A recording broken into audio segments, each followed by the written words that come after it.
Ante todo, queremos daros la bienvenida a esta segunda sesión del ciclo Humans on Air. Y bueno, vamos a dar comienzo de esta charla, de esta conversación. Y bueno, para que no se me olvide nada de lo protocolario, pues al principio voy a intentar leer sobre todo lo que tiene que ver con los agradecimientos. Lo primero es decir que, bueno, se trata de un ciclo, como ya más o menos sabéis, que tiene por objetivo principal suponer un foro de debate bueno, centrado fundamentalmente en la combinación de lenguaje y tecnología, es decir, una especie de interpretación de estas nuevas inteligencias artificiales desde una perspectiva basada en las humanidades. Y para ello, pues bueno, desde hace bastante tiempo teníamos una idea que nos ilusionaba bastante, que era la de reunir a dos especialistas en precisamente esta combinación, lenguaje y tecnología, habla y tecnología, como son Elena Álvarez Mellado y Zoraida Callejas Carrión, que son las personas que nos acompañan hoy y que van a llevar el peso de esta charla. Nos hace mucha ilusión porque son dos personas a las que hemos seguido en sus diferentes labores, funciones, facetas de investigación, de divulgación y también de expresión, diría, de cierta pasión por lo que podemos considerar que es el lenguaje. Creo que eso lo transmiten en cada uno de los eventos en los que participan y estoy seguro de que también lo harán hoy aquí. Bueno, esto sirve, digamos, como modo de agradecimiento, que además lo hago en nombre de mis dos personas compañeras en esta empresa, que es este ciclo, y son Pilar León y Nicolás Robinson García, los dos aquí presentes, junto con los que hemos encontrado este nicho de pasiones, inquietudes e ilusiones, que siempre es muy reconfortante dentro de la vida académica. Así que gracias, Nicolás, gracias, Pilar, por estar ahí, por darle forma y por permitir que esto siga adelante. En cuanto a los agradecimientos, por supuesto debemos dar las gracias a la unidad de Humanidades, Computacionales y Ciencias Sociales, liderada por Nicolás Robinson. Creemos que es una creación muy necesaria y que está funcionando realmente bien y que permite, pues, por ejemplo, reunir a especialistas de diferentes especialidades y con diferentes enfoques que al final tienen problemáticas o cuestiones que les ocupan bastante cercanas y que antes de esto pues ni siquiera lo sabíamos. Así que gracias, Nicolás, por la unidad, a todos los miembros de la unidad y, por supuesto, a Elvira y a Sergio por el apoyo logístico y técnico en este tipo de eventos. Asimismo, pues, resulta inevitable dar las gracias a aquellas personas que con su entusiasmo pues hacen posible que sigamos con la idea de que esto está sirviendo. Así que todas aquellas personas que de alguna manera os sentís o os dais por aludidas con esto que acabo de decir, pues muchas gracias y de nuevo nos alegramos mucho de veros. Todas estas iniciativas no serían posibles, sobre todo en formato presencial, que es el que nos gusta, si no hubiese financiación. Así que en ese sentido queremos dar las gracias al máster en traducción profesional, a la unidad UCHAS y también al proyecto ya en fase de extinción de innovación docente que lidero y que, bueno, que también de alguna manera ha podido aportar algo. Y sin un techo, pues no sería posible tampoco hacer estas cosas. Así que aprovechando la ocasión de que tenemos el gusto de contar en la sala con la señora decana de la Facultad de Traducción e Interpretación, pues quiero darte las gracias, Cristina, y así hacerlo extensivo a todo el equipo de gobierno de la facultad, que no solo nos da cobijo, sino que también nos muestra siempre cariño. Así que muchas gracias. Y bueno, no quiero extenderme más, creo que mi papel aquí es simplemente el de intentar moderar algo que creo que también se podría moderar solo, porque lo realmente interesante es escuchar a nuestras invitadas. Debo decir que aunque ya he dado las gracias a Elena y a Zoraida, hay un agradecimiento especial a Elena porque, a pesar de que la situación podría no haber sido fácil, no tuvo ninguna duda en subirse al tren ayer para venir a Granada. Así que cuando casi todos pensábamos que íbamos a tener que cancelar el evento, pues resultó que me escribió diciendo que estaba en Atocha. Y digo, bueno, pues fantástico. Así que bueno, sin más, voy a hacer una breve presentación de las participantes. Creo que es justo y sobre todo que sirve para que dimensionéis un poquillo pues, en las líneas en las que puede ir el debate y sobre todo en las líneas en las que esperamos que vaya el debate también más allá de esta mesa. Elena Álvarez Mellado es lingüista computacional e investigadora en el Grupo de Procesamiento del Lenguaje Natural y Recuperación de Información de la UNED. Ha trabajado en muchísimos proyectos de tecnología lingüística en diversas instituciones, en la Universidad del Sur de California, en la Universidad Brandeis de Massachusetts, en el Laboratorio de Humanidades Digitales en la UNED, que si no me equivoco fue el primero de España en Humanidades Digitales, ¿puede ser? Podría ser, la verdad, sí. No sé, pero podría ser. O también en la Fundeo. Su tesis, creo, depositada... Depositada, pero no defendida. Vale, aprovecho y te felicito. Se centra en la aplicación de técnicas de aprendizaje automático a la detección de préstamos, en este caso léxicos, en castellano. Sobre eso hablaremos un poquito. También destaca, y esto lo digo a título personal, por sus labores de divulgación, que disfrutamos muchísimo, tanto en medios como Archiletras o el diario.es actualmente, también con algunas entrevistas maravillosas que ha hecho a Noam Chomsky o a Ignacio Bosque, entre otros muchísimos. Y bueno, fruto de esta labor de divulgación, pues tenemos varios productos que creo que debo reseñar. Uno de ellos, no sé si sigues todavía haciéndolo, el blog de Grammar Punky. Uf, eso hace muchos años ya. Lo disfruté bastante, con algunas entradas bastante interesantes, sobre todo recuerdo una sobre asintaxis. Y bueno, fruto de esta labor, en 2017 recibió el Premio Nacional de Periodismo Miguel Delibes, a propósito o gracias a un artículo publicado en el diario.es con el título Metáforas peligrosas, el cáncer como lucha. Por su parte, Zoraida Callejas Carrión es profesora del Departamento de Lenguaje y Sistemas Informáticos de la Universidad de Granada. Su investigación se centra en los sistemas conversacionales y en las tecnologías del habla y el lenguaje.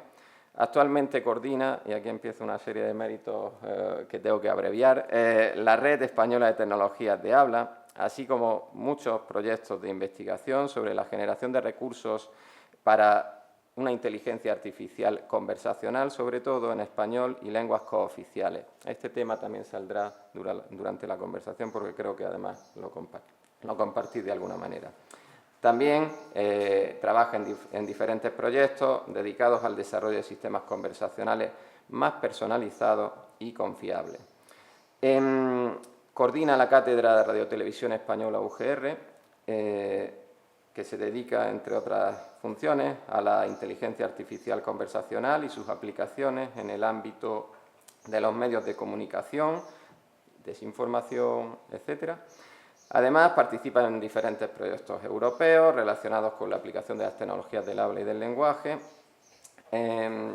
Ha sido investigadora invitada en muchas universidades, entre las que podemos destacar la Universidad de Liberec en la República Checa, la Universidad de Trento en Italia, la Universidad de Ulster en Reino Unido o la Universidad Técnica de Berlín y el Telecom Paris Tech en París.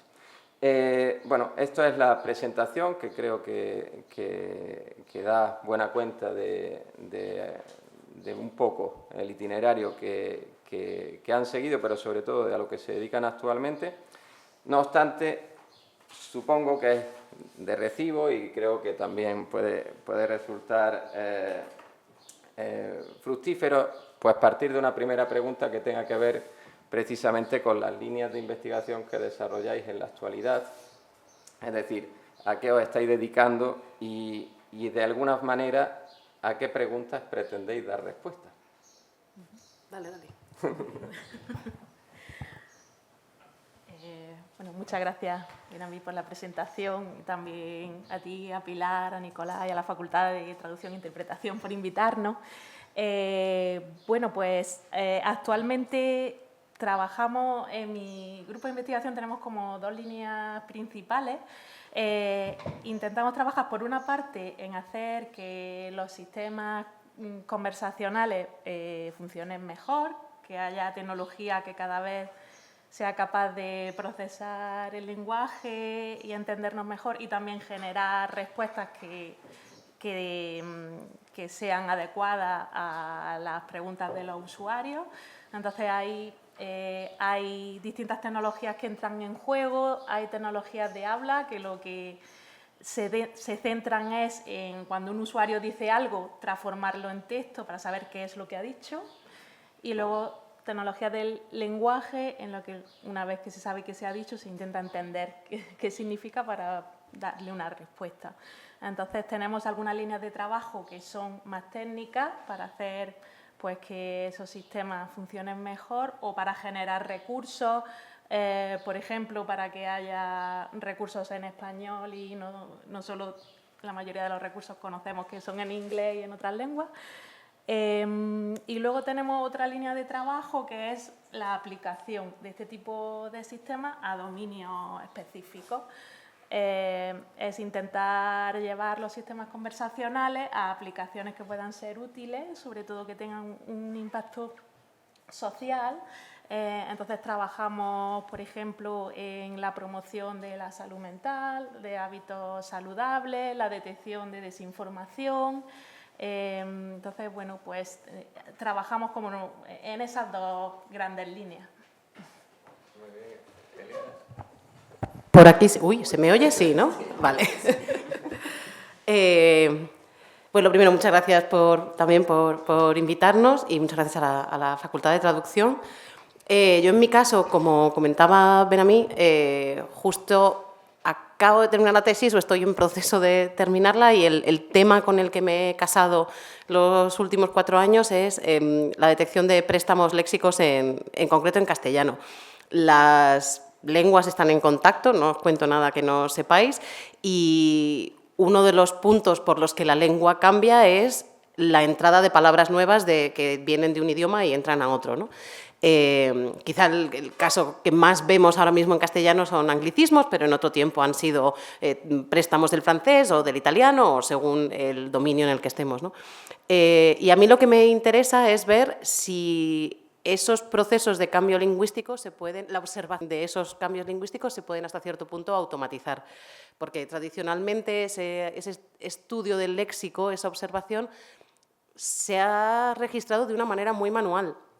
Y, de hecho, un poco la idea de mi tesis, o de dónde me vino a mí un poco esa inquietud, vino del tiempo en el que estuve trabajando en la Fundeu, y yo observaba que, seguro que conocéis la Fundeu, es la Fundación del Español Urgente, que se dedican pues, a dar consejos lingüísticos sobre cosas normalmente que tienen que ver con las noticias, que están de actualidad, dan un servicio fundamentalmente a periodistas, pero en general a cualquier hablante menesteroso. Y yo pasé un tiempo breve en la Fundeu, que para mí fue súper enriquecedor, y ese trabajo de observar qué términos están dando problemas o son novedosos o de alguna manera plantean algún tipo de novedad lingüística, lo hacían fundamentalmente a mano. Y ese tipo de trabajo, hacerlo a mano, está bien, pero no te permite no necesariamente te va a llevar a ser demasiado sistemático, y desde luego no te va a permitir ser masivo, porque estás limitado por cuánto puedes tú rastrear en un periódico de qué se está hablando o qué has oído en la radio. Y de ahí me surgió un poco la inquietud de este trabajo. Creo que se puede beneficiar mucho de una cierta automatización. Entonces, el trabajo de mi tesis va un poco por ahí. ¿De qué manera podemos utilizar la tecnología, los ordenadores, en concreto las técnicas de aprendizaje automático, ahora todo englobado bajo el paraguas de la inteligencia artificial, que es un término un poco problemático, para hacer ese rastreo sistemático y masivo de qué palabras se están utilizando, en el caso en el que yo lo he aplicado, en la prensa española, para detectar préstamos léxicos, que al final el meollo, 90%, 95% de los préstamos son del inglés, así que fundamentalmente anglicismos en español. Y eso es un poco a lo que yo me dedico. Desde muy temprano me voy a saltar ya el guión. Te estaba escuchando, Elena, y teniendo la oportunidad de contar con Zoraida aquí, a veces en la actualidad tenemos la sensación de que si bien no siempre, pero casi siempre se puede encontrar algún patrón que nos permita automatizar casi cualquier tarea que tenga que ver con el lenguaje, ¿no? Que entiendo que un poco es la idea, es decir, cuando decía relativamente automatizar la detección de neologismos, es efectivamente buscar ese patrón, que es un poco también nos remonta a la sintaxis, ¿no? Es decir, bueno, tú hablabas de la sintaxis de contexto libre, etcétera, etcétera, es decir, cómo podemos llegar a un modelo que nos haga predecir que esto que entra es un neologismo. No sé qué sensación tenéis al respecto de si el lenguaje realmente puede ser descrito con patrones computacionales o hay cosas que se le escapan. He dicho, me he saltado el guión. Esta pregunta no cae en el examen. Pues, a ver, yo creo que en parte sí y en parte no. Y es muy bonito cuando sí y es muy bonito cuando no. Y esto yo creo que te lo encuentras por muchos sitios. En el caso de lo que yo me dedicaba a hacer, que es un tema de nicho total, una esquinita que no le importa a nadie, más que a mí y a 4 más, hombre, cosas como la combinación de caracteres que conforman una palabra, cosas así, pues te pueden dar pistas que son puramente formales sobre, ojo, aquí hay algo que tiene pinta de anglicismo, de préstamo, de neologismo. Al final, si los humanos somos... Un humano es capaz de identificar que algo es una palabra que incluso aunque no sepa inglés, sabe que esa palabra tiene algo raro por cómo se escribe, por cómo se pronuncia, porque no hay una correspondencia entre cómo se escribe y cuál sería su pronunciación en castellano. Si los humanos tienen esa capacidad de identificar que algo se comporta como un préstamo, es un préstamo, lo trata de manera diferente y además se nota en cómo luego los hablantes, cuando entra una pieza nueva, le empiezan a poner plurales a la inglesa o no. O sea, esa sospecha o mantienen invariable la forma. Si los hablantes son capaces de identificar que algo es, digamos, exógeno al sistema, es ajeno, es raro, es un préstamo, es porque hay rasgos que le permiten identificarlo como tal. Por lo tanto, podemos intentar, con mayor o menor éxito, trasladar eso a un sistema formal que no sea un humano, a algo que nos haga esa tarea. También pues eso va a hacer que algunos casos y algunos aspectos, y esto te lo encuentras en sintaxis o te lo encuentras, hay algunas cosas que son relativamente sencillas y otras por donde se te va escapando ya, dices, la regla que yo tenía o el patrón que yo tenía me sirve para cumplir todos estos casos, pero aquí hay cosas raras, aquí hay ambigüedad, esto no es tan evidente. Y también es muy bonito descubrir por dónde no es tan sencillo atrapar el fenómeno que estás estudiando. Sí, coincido con lo que comenta Elena y creo que una de las cuestiones que ha hecho que las tecnologías del lenguaje ahora hayan experimentado un boom es que anteriormente todavía como que sistematizarlo más. A la hora de intentar procesar el lenguaje de manera automática, había que darle a los sistemas una serie de reglas predefinidas y mucho de lo que tenían que procesar finalmente, los textos, pero sobre todo las conversaciones, con lo que nosotros trabajamos son conversaciones o transcripciones de conversaciones, se salían siempre de todas las reglas que uno pudiera prever. Entonces, actualmente, como se trabaja sobre datos que son de conversaciones reales en los que el sistema encuentra patrones que están en los propios datos, es decir, aprende sobre la forma en la que nosotros mismos nos comunicamos. No le estamos diciendo estas son las reglas que tienes que seguir, sino que en cierta forma intenta identificarlo. Entonces son esos sistemas tan buenos como lo que son capaces de ver. Entonces una cosa que tenemos los seres humanos, que los sistemas automáticos no lo llevan bien, es adaptarnos a cosas, situaciones nuevas que no habíamos observado antes.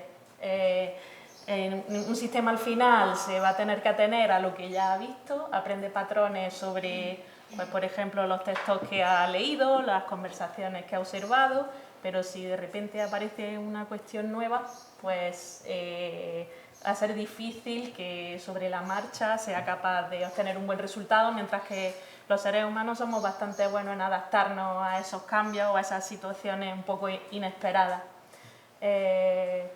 Entonces, pues creo que hay cuestiones en las que todavía no es tan fácil encontrar el patrón, porque el patrón lo encuentra sobre los datos con los que se entrenan.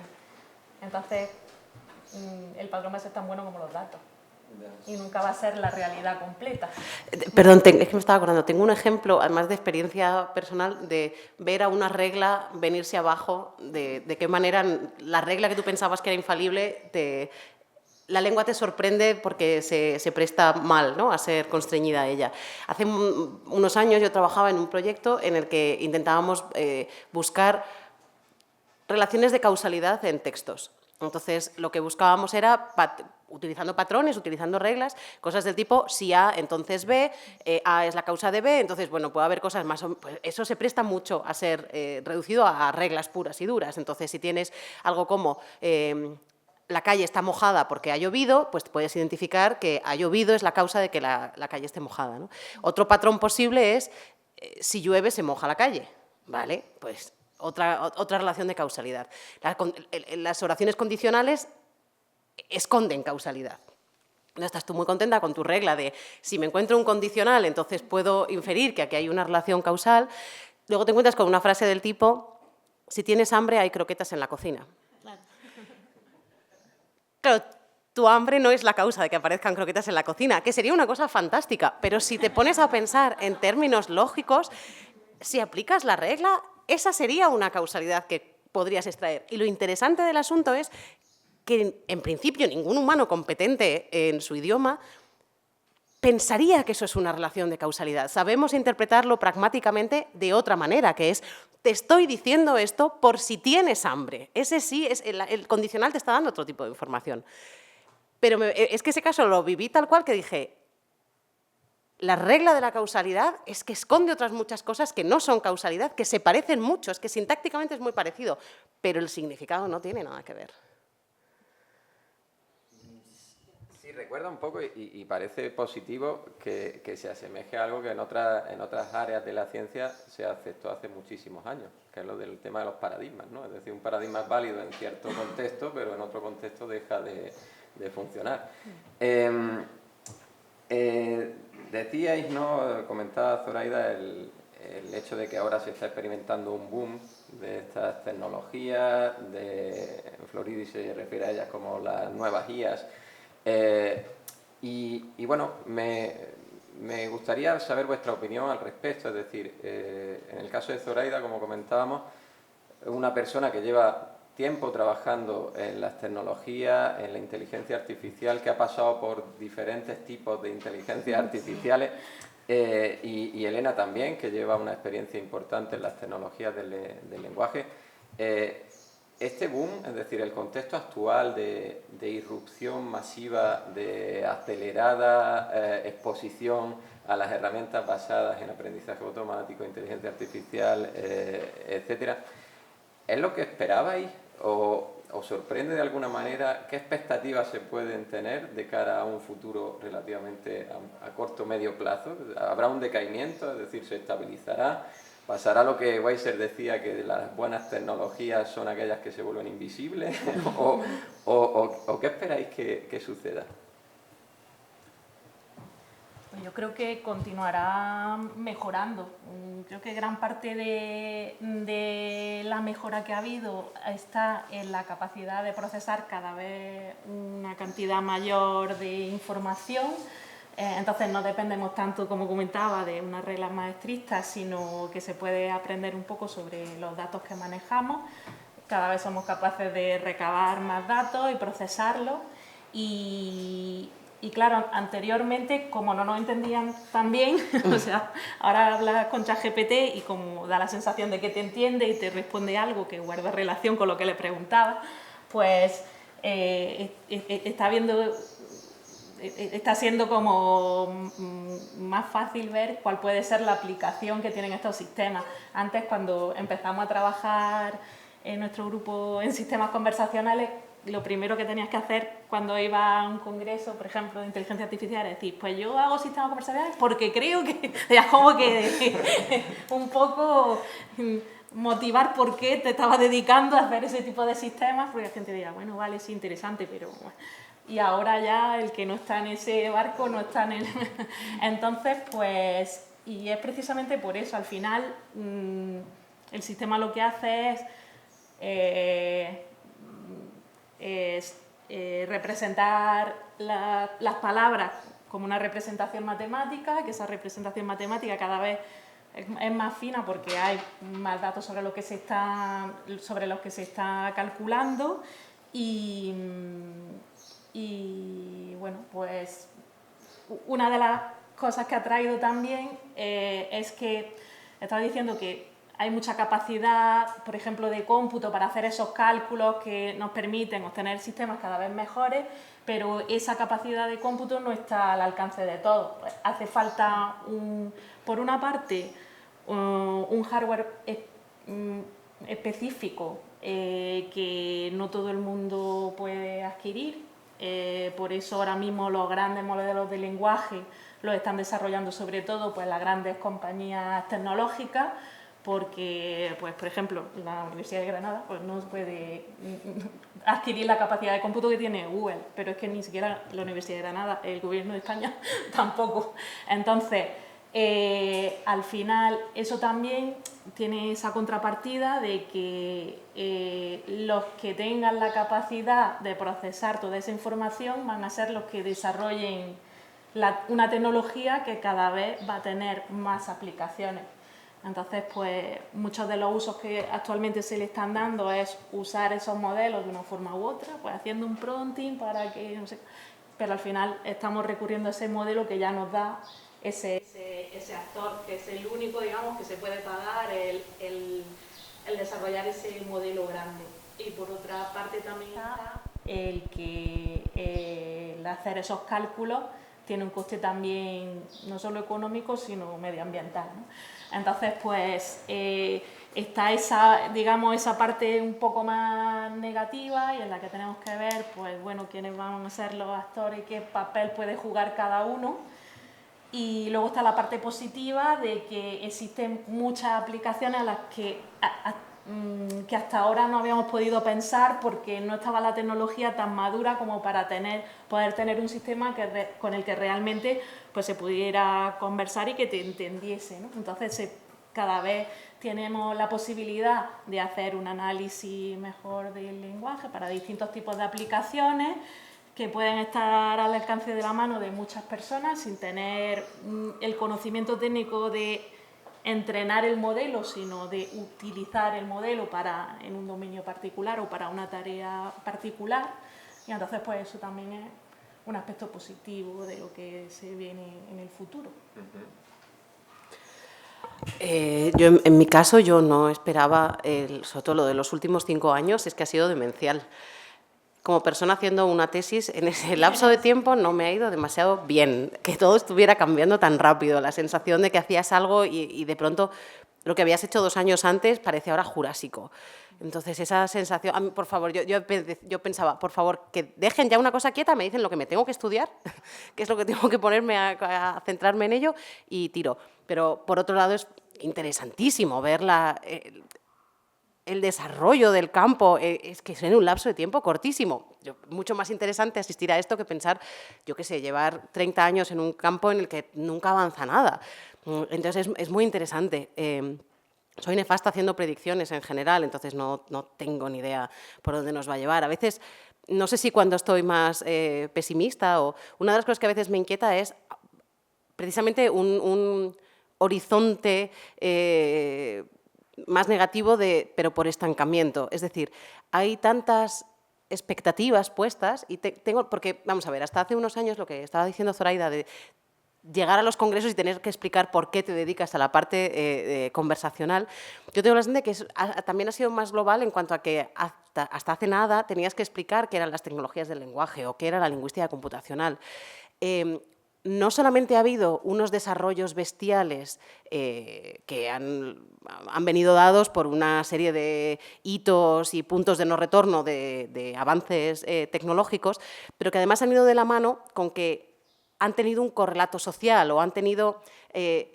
ha pasado de ser una disciplina que estaba encerrada en centros de investigación o en laboratorios, o que era, pues eso, investigadores trabajando en una cosa que no tenía mucha relación con el mundo de fuera, a que las personas que no trabajan en esto, ni tienen por qué saber, tienen un contacto directo con ello. El caso de ChatGPT ha sido ultramasivo. Yo creo que ya empezó quizá antes, cosas como, pues no lo sé, los asistentes de voz, el hecho de la dificultad que tiene de hablar con una máquina que te entienda, cosas como la traducción automática o cosas así, el hecho de que haya editores de texto, esa sensación de hay máquinas haciendo cosas con lengua ha ido entrando poco a poco, y lo de ChatGPT ya ha sido de morirse de la entrada tan fuerte que ha pegado.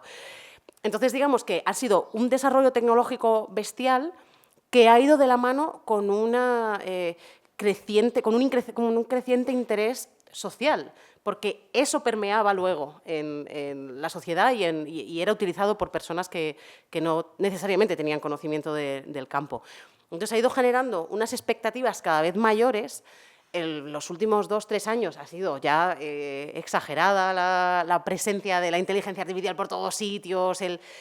Y yo a veces me pregunto si... Y si luego esto no paga las promesas que está haciendo, y si luego hubo unos años, una década, que se llama más como el invierno de la inteligencia artificial, que fue, bueno, pues hacia los 60, 70, por ahí, en el que hubo un apagón de la investigación en el campo porque se pensaba anteriormente que los desarrollos de la inteligencia artificial iban a resolverlo todo, luego aquello no se cumplió porque la realidad luego siempre es más complicada de lo que uno se pensaba, y entonces durante muchos años estuvo la investigación un poco parada o la financiación de ese tipo de investigación bastante parada. Y a veces me pregunto si por exceso de optimismo de lo que se está vendiendo que va a resolver la inteligencia artificial, si igual se vendrá un poco abajo, no lo sé, igual no, de verdad soy nefasta haciendo predicciones. Me cuesta pensar qué va a pasar, me cuesta mucho anticiparlo. No sé si el exceso de optimismo y de expectativas, ese exceso puede producir decepciones, pero no lo sé. Perdón, tenía apuntado lo de que Elena odia hacer predicciones porque lo ha repetido en varias ocasiones. A colación de lo que acabáis de comentar, recupero una pregunta que le hiciste precisamente a Chomsky, y es cómo deben ser las tecnologías del lenguaje.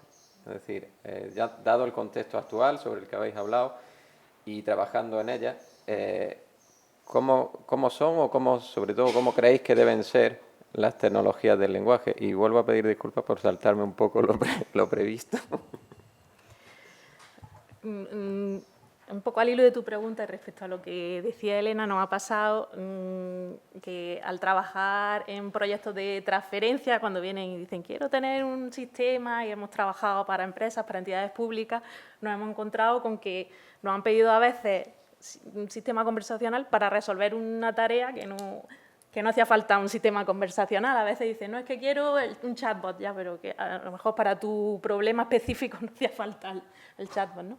Entonces, creo que es importante, y eso genera lo que decía, una expectativa de, no, yo lo que necesito es esto, pero a lo mejor no todos los problemas se resuelven con la misma herramienta, pero si la herramienta es lo que está de moda, pues al final eso genera el que no se cumpla la expectativa y un rechazo a veces de la tecnología, pues esto no era lo que yo creía, pero no porque la tecnología per se no sea útil, sino porque no se adaptaba a la necesidad que tú tenías, a lo mejor era otra cosa lo que tú necesitabas, ¿no? Entonces, pues creo que en ese sentido la tecnología tiene que servir a los usuarios.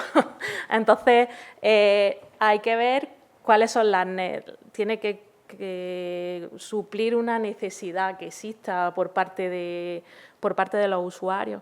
Entonces, ahí sí que, por ejemplo, el hecho de poder trabajar en equipos multidisciplinares y tener foros como este en el que pues, se pueda hablar de distintos puntos de vista, pues ayuda En la informática a veces tenemos la tendencia a decir, esta herramienta es chulísima, esto es lo que... y a lo mejor luego no es lo que el usuario necesita, ¿no? Entonces, pues, trabajar con el usuario final desde el punto de vista técnico lo que puede reportar mejores resultados. Por ejemplo, nosotros hemos trabajado en el ámbito de, por ejemplo, de tecnologías para salud mental. Coordiné hace poco un proyecto europeo en el que utilizábamos chatbots para promover salud mental y, por ejemplo, con las entidades de salud mental con las que trabajábamos, pues nosotros le decíamos, ay, pues podríamos hacer esta en el que el usuario cada vez necesite menos el apoyo de la tecnología, entonces la tecnología al principio esté más presente, pero luego vaya desapareciendo y así podemos hacerlo más personalizado, donde pues, yo que sé, se le daba recordatorios de actividades, se le iba preguntando y ellos decían, ya, pero es que si... Nosotros pensábamos siempre el escenario más sofisticado y ellos lo que nos decían es, ya, pero ese usuario, cuando el sistema un día se comporte de una forma y dentro de 2 semanas de otra, no lo va a entender o va a decir por qué, o se va a comparar con otro usuario que también use el mismo sistema y diga, ¿por qué a ti sí te da recordatorio y a mí no? ¿Qué es lo que he hecho mal? Y decía, y son usuarios vulnerables, ¿no? Que pueden eso empeorar su situación, ¿no? O, por ejemplo, también nosotros siempre medimos lo bien que ha ido la tecnología en lo mucho que interacciona el usuario con el sistema, por ejemplo.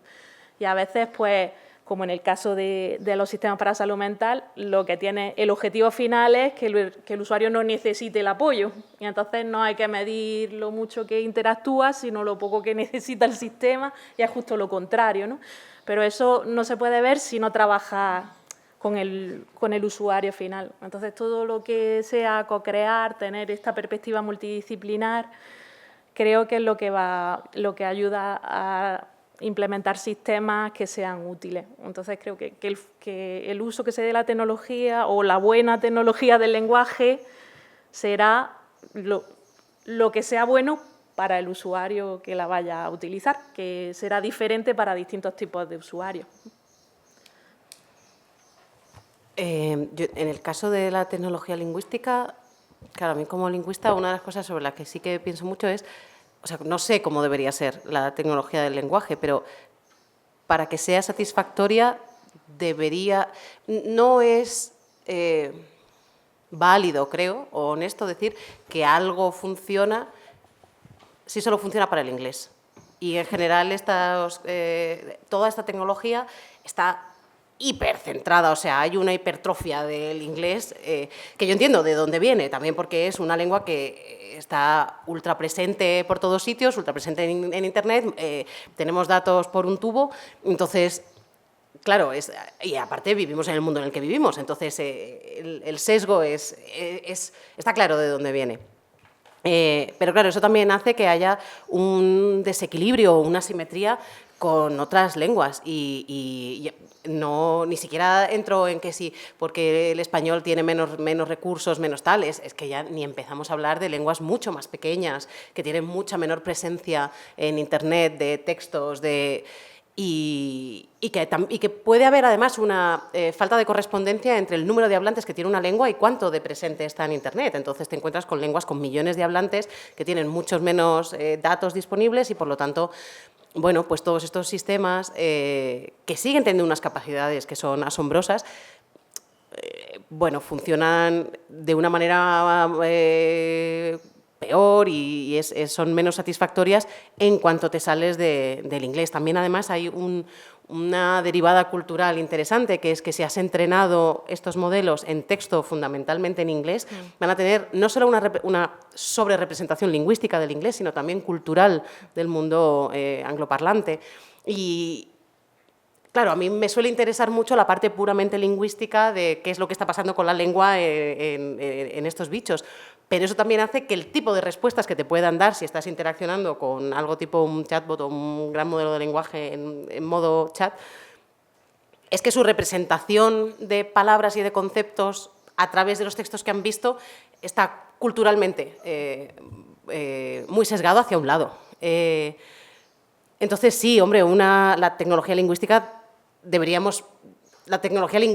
ser para todas las lenguas, o si hablamos de la tecnología del lenguaje, no puede ser... Es distinto tener tecnología del lenguaje que tecnología del inglés, son cosas distintas. Y aparte de eso, luego una cosa que yo creo que estaría bien, o no lo sé, creo que sería saludable, es no solo tanto el cómo debería ser la tecnología del lenguaje, sino cómo deberían ser las personas que usen esa tecnología, o bueno, más que cómo deberían ser, qué deberían saber las personas que interaccionan que ahora mismo básicamente somos todos. Creo que aquí entran en colisión varias cosas.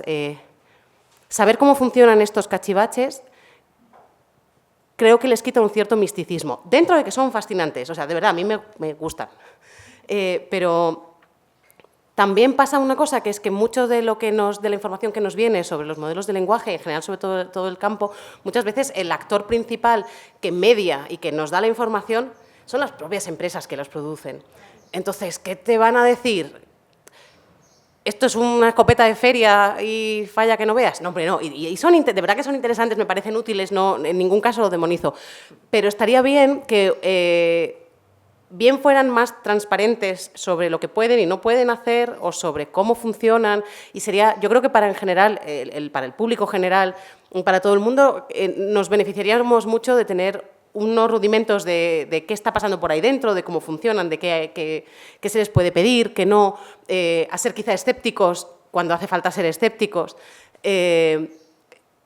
de tal manera que tuviéramos una visión quizá más contextualizada, no estar vendidos a que te venga un señor de Google a decirte esto lo hace todo fenomenal y funciona que no veas. Acabo de abortar una posible carrera en Google meteórica.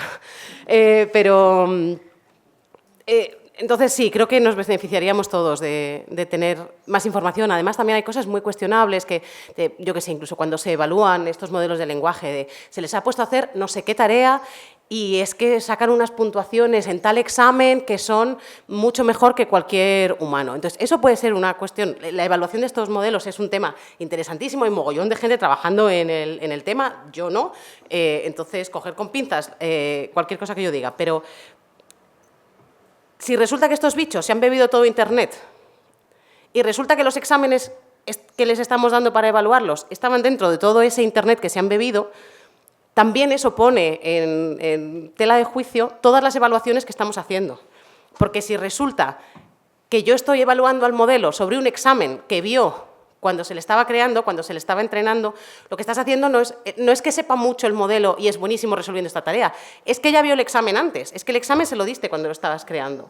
Entonces, eso, por ejemplo, ha generado también una cierta crisis en la evaluación de los modelos de lenguaje, que es, tenemos un batallón de preguntas de, qué sé yo, cosas médicas, por ejemplo, exámenes del MIR, me da igual, selectividad, lo que sea. Si esos exámenes están colgados en Internet y los han visto, se los han tragado los modelos de lenguaje en el proceso de entrenamiento, luego vas y le preguntas, resuélveme esta tarea, y te saca un 10, dices, no es que esté pensando, no es que esté infiriendo nada, está repitiendo lo que vio durante el entrenamiento. Bueno, y es un tema que ahora mismo tampoco tiene una solución muy clara. Y ahí hay gente en la Universidad del País Vasco que han trabajado mucho sobre este tema. Lo llaman data contamination, contaminación de datos. Y es también una cuestión interesante. También, entonces, cuando te viene un mengano a decir es que mira las capacidades brutales que tiene esto, igual también puede ser interesante ser un poco escéptico, digamos, sobre qué estamos evaluando. Yo creo que ahí también hay una componente de... Es que hay varias cosas que me venían a la cabeza. Una es, bueno, como yo soy profesora de informática, pero sí que veo que la informática siempre se enseña desde un punto de vista muy de usuario, en plan, esto es lo que hay, a ver lo bien que lo usa. Me imagino un instituto donde le están enseñando, yo qué sé, incluso un Excel, ¿no? Pues lo bien que usas Excel, ¿no? Pero no te enseñan qué hay detrás de eso. O sea, te enseñan a usarlo, pero no a entender en qué consiste. Y creo que ahí sí que se podría, creo que hay una parte didáctica o divulgativa de saber qué es lo que hay detrás de esa tecnología, que no te enseñen solo a usarla, sino a entender cómo está hecha, entender pues, los sesgos que puede tener, y creo que ahí sí que se podría trabajar sobre esa parte un poco de enseñarte a saber cómo está hecho lo que hay ahí detrás, ¿no? Yo enseño programación aquí en la Escuela de Informática y está el dicho ese de programa o soy programado, ¿no? Pues al final el que programa el sistema, el que te da depende mucho de la persona que te ofrece la tecnología. Entonces, pues es interesante el saber qué es lo que hay detrás. Y luego lo de la evaluación es un tema que es muy interesante. Creo que hay, desde el punto de vista de la investigación o más académico, pues se están intentando hacer cosas como de hacer pues, retos para probar los modelos en ciertas tareas específicas, y como muy específicas, y ahí creo que es donde, digamos, en el ámbito académico siempre se está buscando esa parte como más ética del uso de los modelos, etcétera. Y muchas de las evaluaciones que hay son rankings, porque al final no es si funciona bien o mal, sino en comparación con el otro, cuál es el que va mejor, ¿no? ¿Qué modelo funciona mejor para la tarea X, ¿no? Entonces, bueno, la evaluación de los modelos creo que es algo que es muy interesante, en lo que se está trabajando mucho, sobre todo desde el punto de vista más académico, y creo que eso también es dentro de la Unión Europea es uno de los roles que se adopta, es el de controlar la tecnología, aunque yo creo que también tendríamos que estar en el desarrollo, es decir, que no produzcan la tecnología en Estados Unidos y nosotros evaluemos lo buena que es, o si es más ética o menos ética, que hay que hacerlo, pero que también la produzcamos nosotros, y eso daría para 3 mesas redondas. Pero sí que se está trabajando en ello, pero es lo que comentaba Elena, un tema complicado, sí. Bueno, hay muchos temas que podrían salir en las últimas intervenciones. Creo que, digamos, se puede llegar a un consenso en que es necesario, por lo menos, promover o facilitar la creación de sistemas basados directamente no solo en el castellano, sino en lenguas, como se le llama ahora, de bajos recursos, que sería más bien, como decía Elena, de baja presencia de datos. Eso creo que es interesante, muchos gobiernos lo están entendiendo y están subvencionando proyectos, os comentabais el del País Vasco, en Cataluña también se está subvencionando, en países como Irlanda también me consta que se está trabajando. Y bueno, creo que es una línea fundamental, sobre todo porque al final esto de las tecnologías tienen de hecho, desde la filosofía o desde la ética de la inteligencia artificial se suele decir que la pérdida asociada a la exposición a las nuevas IA de capacidades, quiero decir, no sería tan severa o tan grave si no fuese porque la inteligencia artificial no es confiable. Y entonces uno de los argumentos que dan para esa falta de confiabilidad es lo que decía Zoraida, que es que no todo el mundo puede acceder a ella. Y ya no solo como usuario, sino sobre todo para desarrollarla. En esta facultad existe una inquietud, creo, generalizada con respecto al futuro, es decir, qué debemos hacer o qué podemos ser en adelante, ¿no? Sobre todo las personas que se dedican a la traducción. Y Elena lo comentaba ahora, hemos tenido un precedente con la traducción, sobre todo con la neuronal, la automática neuronal, y creo que uno de los grandísimos fallos, y probablemente por la aceleración con la que se están instaurando todos estos modelos, tiene toda la pinta que se va a reproducir, es que realmente no se ha integrado en la didáctica. Es decir, que la traducción automática y sobre todo la neuronal se ha enseñado cómo usarla, pero no cómo funciona, cuando precisamente en el hecho de aprender cómo funciona puede estar la clave para saber dónde va a fallar, por ejemplo, o hasta qué punto es fiable o en qué contexto no lo es, ¿no? O sea, creo que es muy interesante lo que habéis comentado. A propósito de esto, y ya por ir cerrando por lo menos mis preguntas, no sé si tenéis la sensación, porque claro, se ha mencionado ya lo de referirnos a estas interfaces, estas tecnologías, sistemas como inteligencia artificial, quizá ya sea un primer paso para dotarles a estos sistemas de una autoridad mayor, ¿no? Lo mismo sucede con el léxico que usamos para referirnos a los errores que cometen, llamándolos alucinaciones, hablando de los sesgos de los sistemas, cuando podríamos hablar de, como Elena apuntaba, de que estén marcadas ideológicamente o culturalmente, es decir, todo apunta a que el léxico que usamos a la hora de referirnos a estas herramientas, pues de alguna manera mitiga la gravedad de la acción o incluso lo que se llama en ética la rendición de cuentas.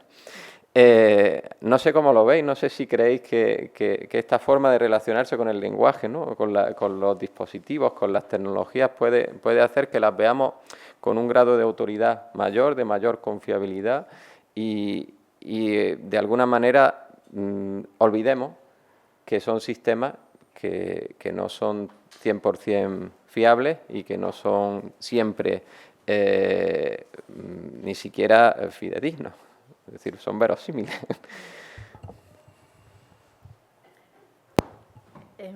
Es que una pregunta muy es que me surge un montón de líneas de estoy ahí, no sé por qué rama del árbol voy a tirar.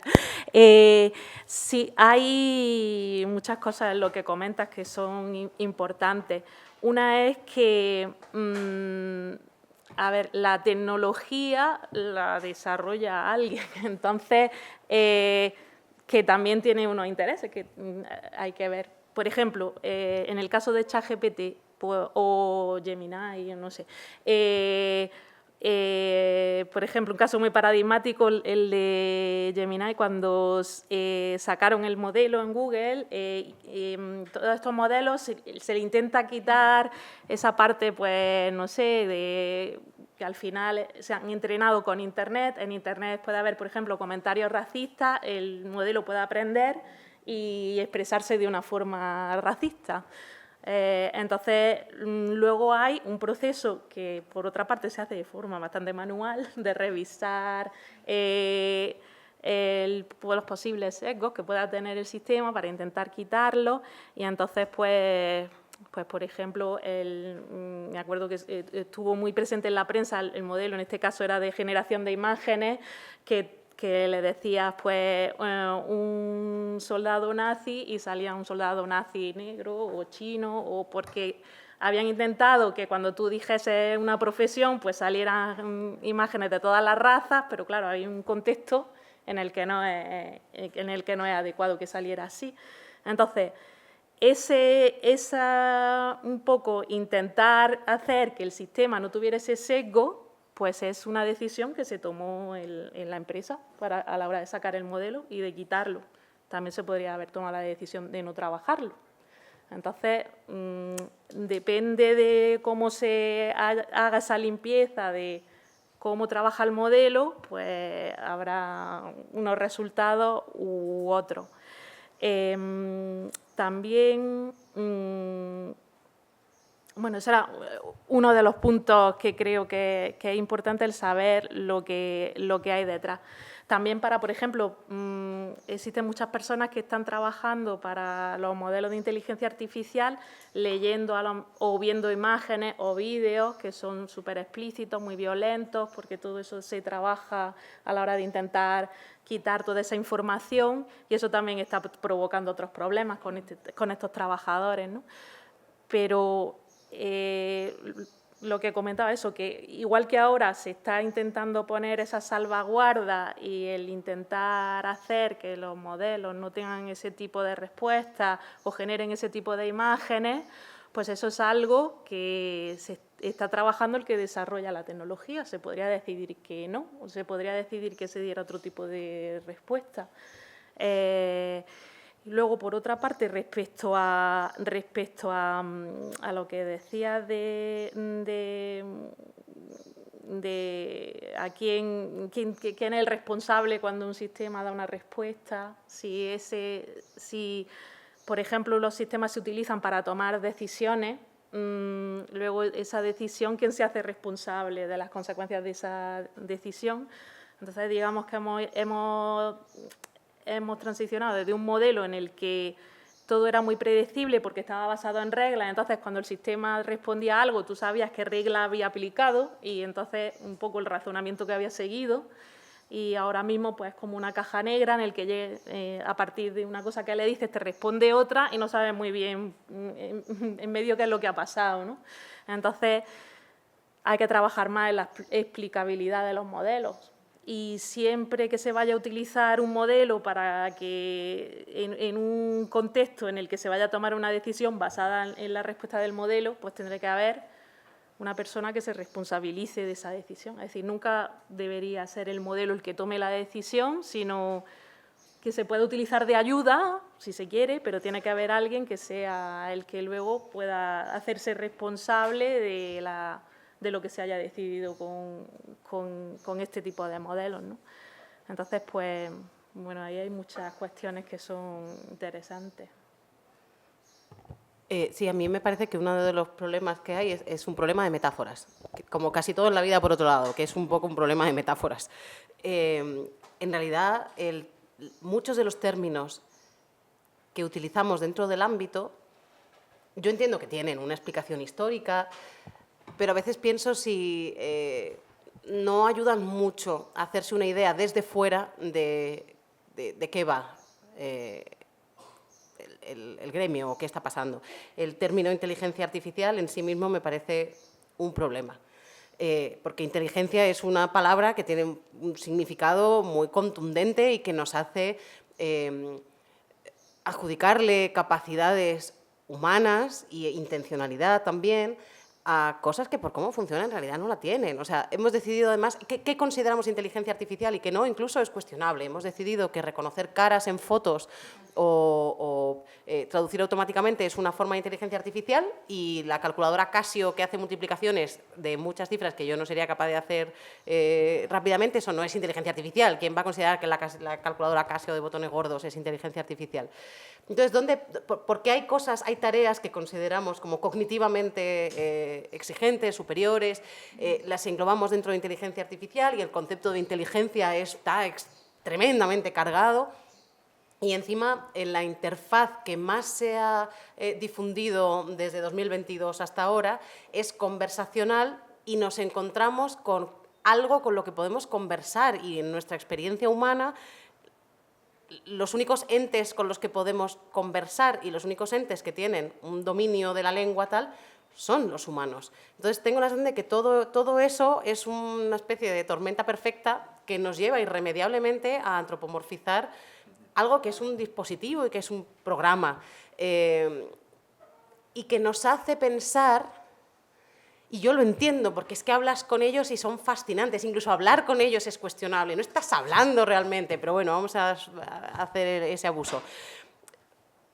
Pero que nos es inevitable, porque como humanos funcionamos así, presuponer que hay alguien al otro lado, que hay una mente, que hay un ser sintiente de algo que lo que está haciendo es reconocer patrones y completar cosas a partir de una distribución de probabilidad, optimizando una probabilidad, que puede ser muy útil, si no es porque no sea útil, pero es diferente a lo que hacemos los humanos. Pero el envoltorio en el que viene, tanto en el de la interfaz en sí, como en el de la manera que tenemos de denominar a las cosas del campo, el concepto, el hecho de que se llame aprendizaje automático y hablamos de que aprende, es cuestionable. Es decir, el concepto de aprendizaje en aprendizaje automático, o cuando decimos que un modelo aprende, es una extensión de significado.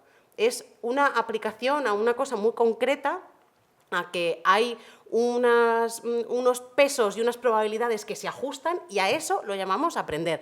También yo entiendo que esto abre un melón enorme, que es lo que hacemos los humanos cuando aprendemos. Igual, ¿no? Yo creo que igual.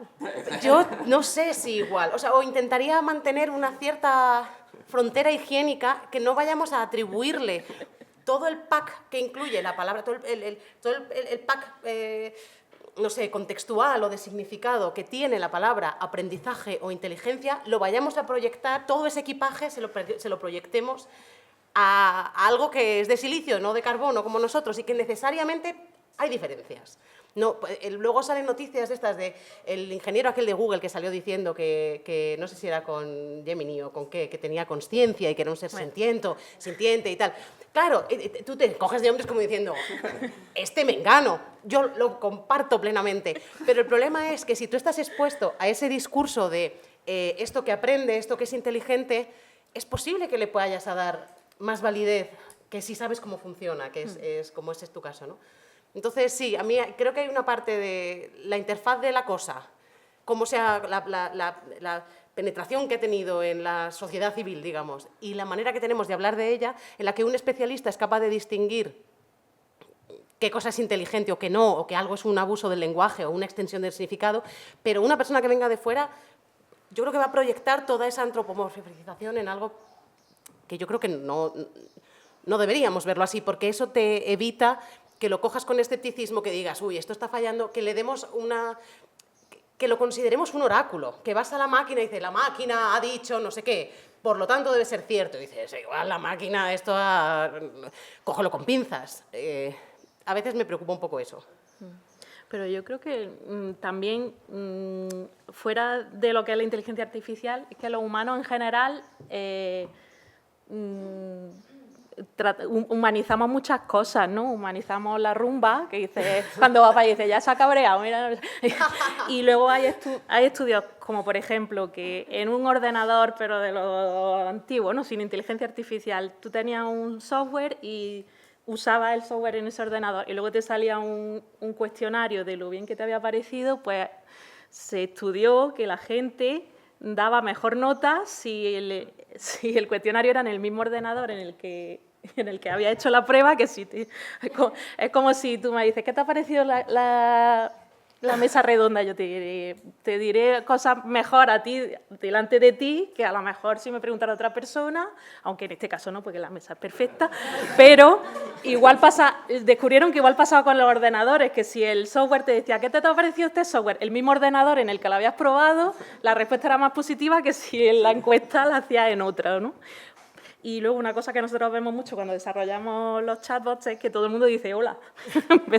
Pero no creo que lo digan hola porque crean que tienen que ser educados con el sistema, sino porque simplemente es nuestra forma de expresarnos, ¿no? Entonces yo creo que también el que se empezara a trabajar en tecnología del lenguaje respondía a que siempre éramos nosotros los que teníamos un poco que adaptarnos a la máquina, teníamos que aprender la interfaz, teníamos que saber qué comandos había, y lo que intentábamos con las tecnologías era un poco que la máquina se acomodase a la forma en la que nosotros interactuamos, ¿no? Entonces creo que al acomodarse a la forma en la que nosotros interactuamos, pues al final es como interactuamos, ¿no? Aunque sea una máquina, en cierta forma lo tratamos como otro interlocutor y todo el mundo dice hola, por favor no todos, ¿no? Pero hola y adiós, en los sistemas conversacionales, todos los chavos donde nosotros hemos trabajado, la gente saluda y da las gracias también. Que no tenía por qué, porque el sistema le da igual que le diga buenos días. Sí. Es curioso cómo nos comportamos, pero incluso con sistemas que no... Entiendo que sí, al ser la IA más sofisticada, también lo hacemos con la IA, pero yo creo que en realidad cualquier tipo de sistema con el que interactuemos, al final, creo que es un poco también nuestra naturaleza. Yo creo que van saliendo temas que podemos dejar para un futuro viaje de Elena. No obstante, simplemente anécdotas por lo que ha ido saliendo. Estoy totalmente de acuerdo con lo que decía Elena, ¿no? Sin embargo, hay un argumento fuerte que es difícil de rebatir cuando pensamos que el humano también tiende a pensar que los fenómenos humanos son más exclusivos de lo que realmente son. Por ejemplo, la comunicación humana frente a la comunicación animal. Por otro lado, hay un dato que puede ser gracioso, y es que hace años en las empresas donde empezaban a poner robots, evitaban ponerle a los robots rasgos antropomórficos, porque entonces los trabajadores pensaban que funcionaban peor. Entonces, digo, eso es... Claro. No. Entonces, eso también casa un poco con lo que dice Zoraida, que se ha investigado también en el ámbito de la neurociencia, sobre todo cuando se estudiaba la creencia, o las creencias, mejor dicho, dependiendo del del paratexto, es decir, de los elementos que rodearan a un texto, pues creías más o creías menos. O sea, esto al final nos conduce un poco a esta interdisciplinariedad probablemente, ¿no?, de la que hablabais.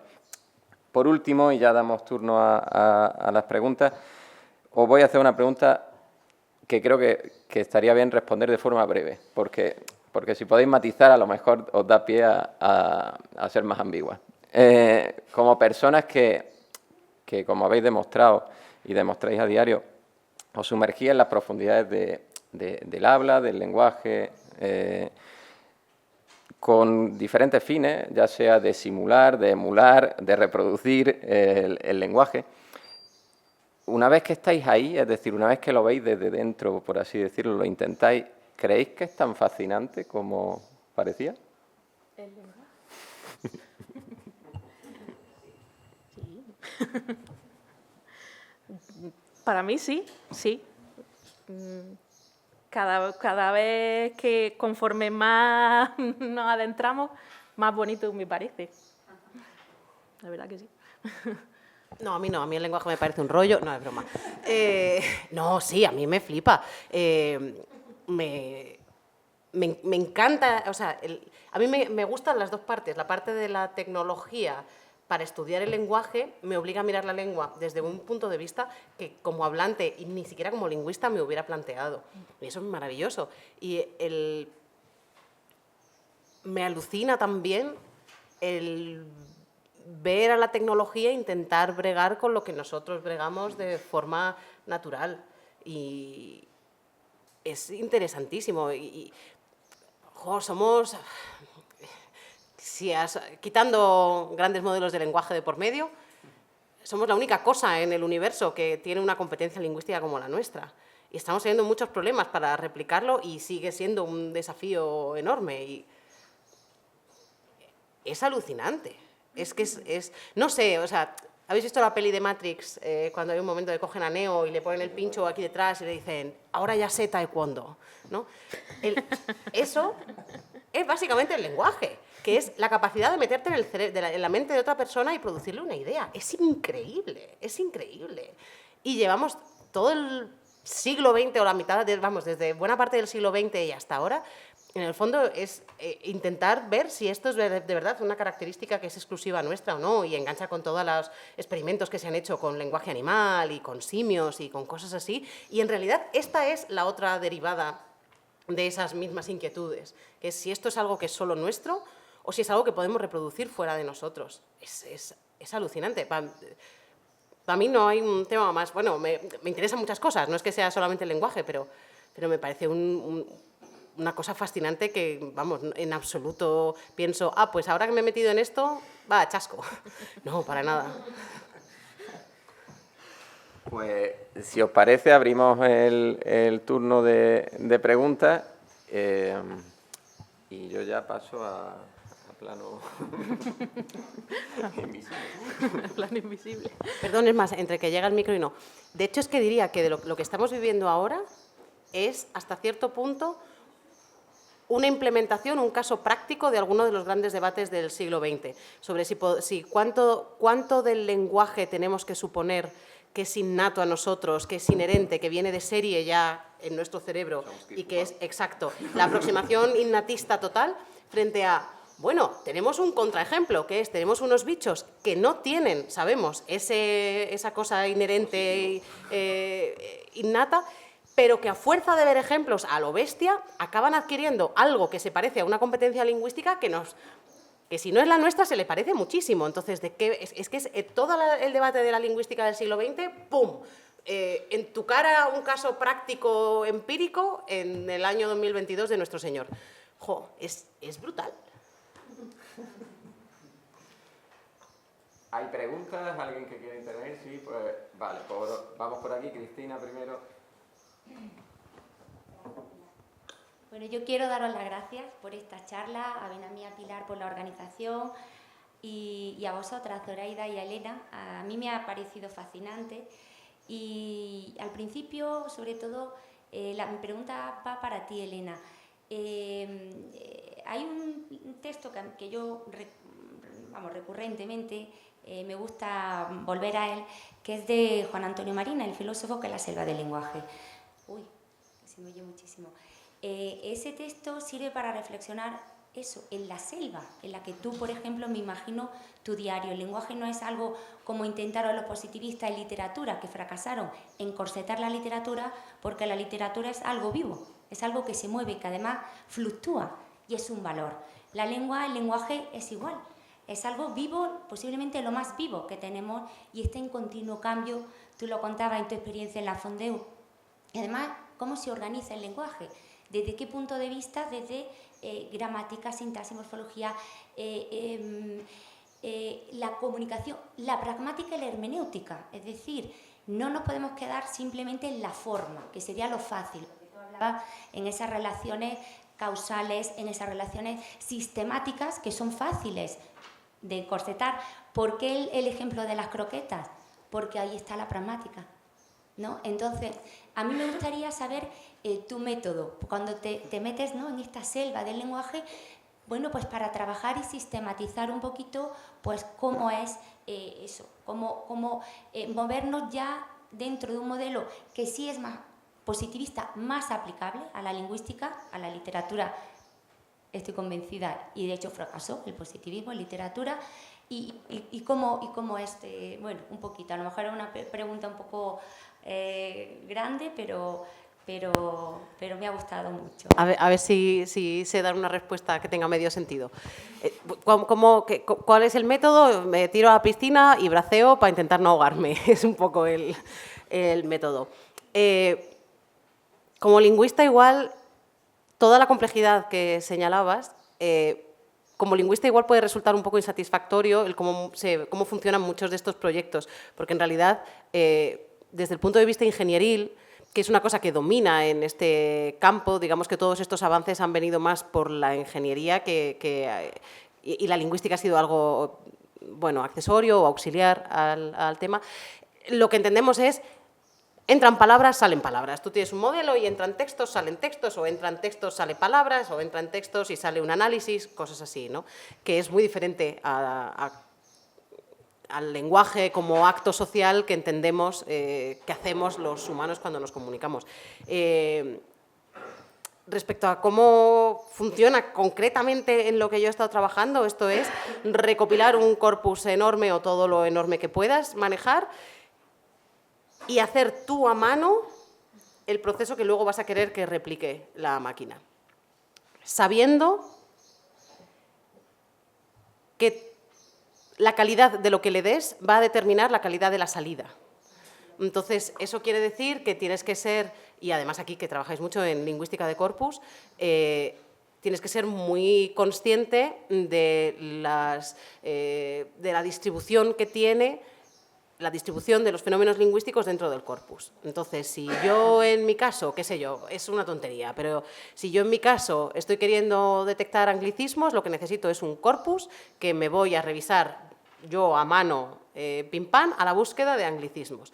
Pero si resulta que tengo la mala fortuna, porque me he despistado de que todos los anglicismos que aparecen entre comillas siempre, existe el riesgo de que cuando yo le dé el corpus a la máquina para que aprenda, a partir de inferencia de patrones, qué pinta tienen los anglicismos, sin yo darme cuenta, en el fondo lo que la máquina esté aprendiendo es un anglicismo es una cosa que siempre va entre comillas.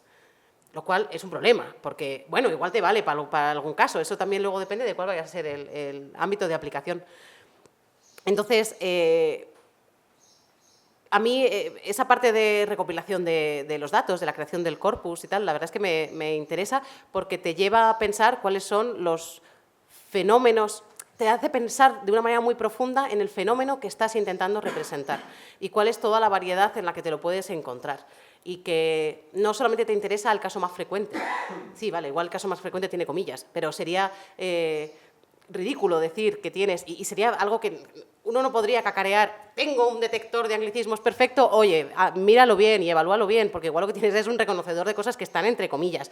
Y sinceramente, para tener un reconocedor de cosas que están entre comillas, para ese viaje no hacían falta alforjas, no necesitabas entrenar un bicharraco de inteligencia artificial, ese problema es trivial. Y básicamente, yo de lo que he trabajado mucho este tiempo es eso, pelearme con los datos, sabiendo que desde el punto de vista ingenieril esto es Entran, de hecho, en ingeniería ni siquiera hablan de palabras, hablan de tokens. Token entran, token salen. Hola, buenas tardes. Soy Encarnación Hidalgo Tenorio, de Filología Inglesa y Alemana. Bueno, estoy encantada. Primero a Pilar, a Benamí, a Nicolás, también a Cristina, a la facultad. Me encanta lo que habéis hecho, las dos me encantáis. Así que tengo una retaíla de preguntas. Sé que es imposible, así que primero os doy las gracias a cada una de las dos, a cada una de vosotras, porque lo que hacéis lo hacéis de manera diferente, pero al final engancháis las dos. Soy una gran comunicadora. Bueno, a lo que voy. Zoraida, he estado mirando mientras tanto tus cosas últimas, pero también las cosas que hiciste al principio, y me interesa saber varias cosas de ti. Después, si puedo, Elena, y si no hay más gente, yo seguiría hablando con vosotras toda la tarde. Pero tenéis que ir, supongo. Bueno, pues la cuestión, Zoraida, como trabajas en la parte de conversación, sí. Me interesa saber cómo hacéis para la detección de acentos, porque es un trabajo complicado. Me interesa, pero de hace muchos años, la detección de la ironía y la metáfora, que además hablabais de la metáfora, que yo creo que el lenguaje es más bien no tanto una selva como un misterio que a mí por lo menos me fascina. Me interesa también saber en qué lengua has estado trabajando, Zoraida. Y otra cuestión, puesto que ahora tú trabajas llevas trabajando en la cuestión de la conversación, ¿no? Y no utilizas ya parámetros que se han estudiado en teoría de la conversación, análisis conversacional, sino que ves lo que te da los datos. Me gustaría saber si has evaluado las teorías que hacen algunos, Zimmerman y West y toda esa gente, y tu propia teoría a partir de los datos que tú has analizado. Y finalmente, entre otras cosas, como me dejáis el micrófono, no termino. No. Me interesa saber si has podido también analizar el principio de cortesía y descortesía en tu conversación, porque yo soy de las que les decía a Elvira, a la Elvira que creó Juan Luis Castro, eres muy bonita, y Elvira me decía, muchas gracias, y después le decía, oye Elvira, eres una hija de la... y decía, por favor, no me insultes, es una cosa muy fea. Entonces, eso para ti. Y para Elena... No, tú no estás sola en la detección de préstamos. Hay mucha gente en mi departamento que trabaja en eso, así que no te preocupes que no soy lo único. A lo que voy. Tú decías que no te gusta no te gusta la predicción, y sin embargo la primera pregunta que yo te quería haber hecho cuando decía Benamí que no eres de las que le gusta predecir es precisamente si puedes predecir, no solamente identificar, sino predecir la posible evolución de ese préstamo, hacia dónde van los préstamos. En el caso tuyo, que es lengua inglesa, pero supongo que podrías plantearte otras cosas. También me interesaba saber si solamente analizas la lengua española o la lengua en español, la prensa en lengua española o en España solamente. Y una cosa que, como yo trabajo con gente de inteligencia artificial, tengo que decir, a mí el término inteligencia artificial, que a ti te produce, habla de los bichos y todo eso, y bicharraco, que me encanta, por cierto, siempre que me pregunta la gente le digo, oye, que es que detrás de la inteligencia artificial es que hay mucha inteligencia humana, mucha inteligencia natural, que dice un banco, ¿no? Y ahí está precisamente lo que tú haces, lo que hacemos mucha gente aquí, analizar con parámetros que sean posiblemente de calidad y después dejar que el bicharraco se entrene, porque ahí estamos todos trabajando un montón, así que hay un montón de seres humanos detrás de la inteligencia artificial. Y termino. Me encanta que digáis que la conversación no es lo mismo que la de los seres humanos. Yo creo que sí. Yo creo que muchos seres humanos, cuando tú le dices, ay, qué bien estoy, no sé cuánto, y dices, ajá, así, no te están escuchando. Pues quizás a veces hay muchos seres humanos que se parecen a ChatGPT o al revés. ChatGPT incluso parece más humano que el ser humano, que no contesta ni te escucha. O sea que yo estoy encantada porque hoy escuchan mejor que ChatGPT, gracias. Ay, pues muchas gracias, Encarnación.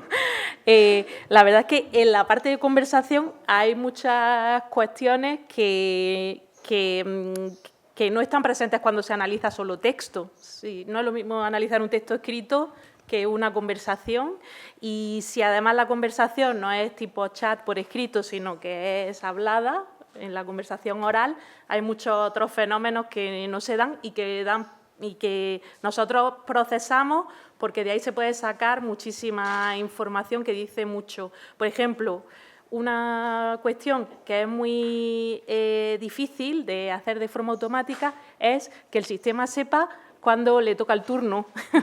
Y eso los seres humanos algunos, lo hacemos bastante bien, no pisarnos mucho, pero tampoco dejar un silencio raro. Normalmente cuando estamos hablando hay un momento en el que se solapan las dos intervenciones.